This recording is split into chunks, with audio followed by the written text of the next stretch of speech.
Another question right over here. Hi, can you talk a little bit about diminished ovarian reserve and being a poor responder and how that relates to success and failure?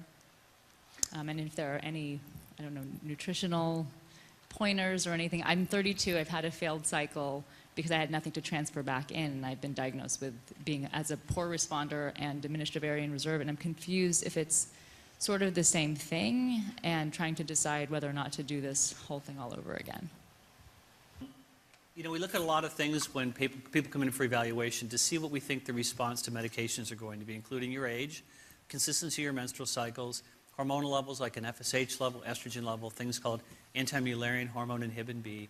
We also look with an ultrasound to determine how many little follicles we call antral or resting follicles are present on your ovaries. Those all help us so to determine what we think your response to medication is going to be. It sounds like you've already been there. They've tried, and they haven't been very successful. And so, the key thing to me would be to review records, to look at what protocol was utilized for your stimulation, to see if maybe alternatives could be utilized in order to maybe try to improve your response.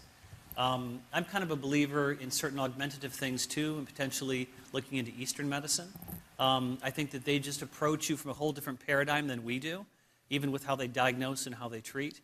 I think it has the power to be one of the most synergistic things that you can do as long as it's in the right hands. A lot of the Eastern medicine folks, it's kind of like apples and oranges comparing. They're different. So it's important for your infertility specialist to have people he's comfortable utilizing so those two folks can know best how to collaborate for your care. So the bottom line is I don't think you should give up on that. I think it's important to have records reviewed and see what maybe could be done differently to get a better response.